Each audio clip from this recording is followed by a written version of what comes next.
If you've ever been told you're too sensitive, you're remembering it wrong, or that never happened, even though deep down you know it did, you've experienced gaslighting, my friend.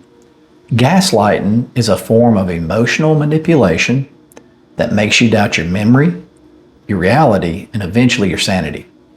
It doesn't just confuse you, it erodes your confidence. It isolates you emotionally. So if you're in a relationship, a family, or even a workplace where you're constantly questioning yourself, then you found the right video. So let's talk about what gaslighting really is and why it's so damaging and how to take back your power. Y'all, I'm Matt, and I help people heal from emotional manipulation, rediscover their self-worth, and create clarity in their relationships. So gaslighting is one of the most destructive patterns I see, not because it leaves bruises on your body, but because it leaves doubt in your mind.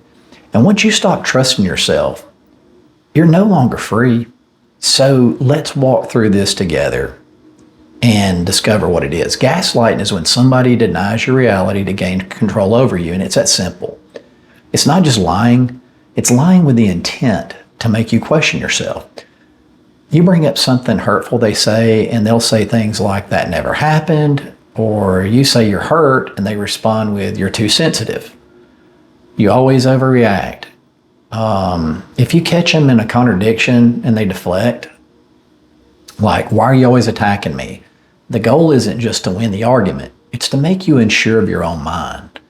So why does it work? Well, gaslighting works because it doesn't hit you all at once. It builds slowly. At first, you stand your ground, you trust your gut. But over time, after enough of you're crazy, or that's not what I meant, or you're making this up, then you start to wonder, maybe I'm overthinking it. Maybe I am too emotional. Maybe it really was my fault. Does that sound like you? And y'all, that's a trap. Once they get you to doubt your inner voice, they don't need control over you anymore. You'll start controlling yourself.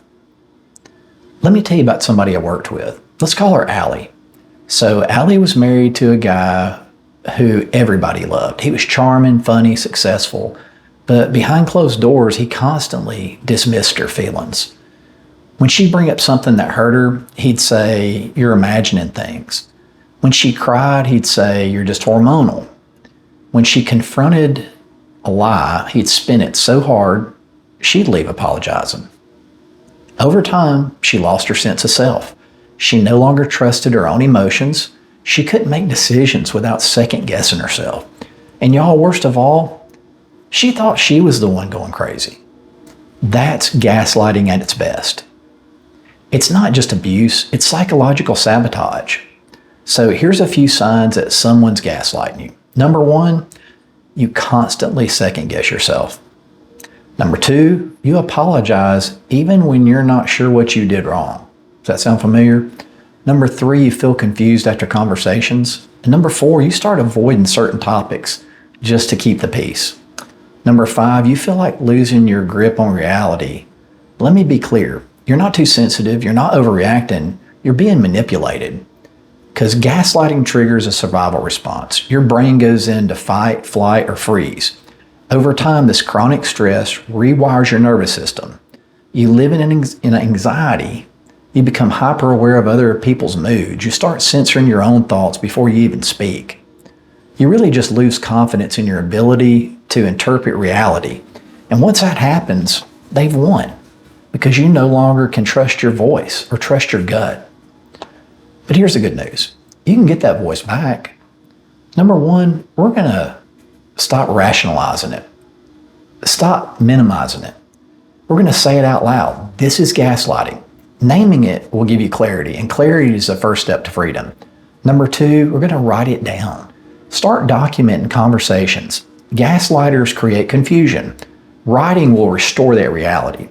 When you write what was said, how you felt, and what happened, you begin to see that pattern and you can see a map. So trust the pattern over the apology. Gaslighters often follow the same cycle. Deny, blame, love bomb, repeat. They'll say, I'm sorry, without changing. Don't judge their growth by what they say. Judge it by how often they repeat that same hurtful pattern. Number 4, stop arguing with the lie that gaslighters will feed on your need to be understood. But sometimes the strongest move is silence.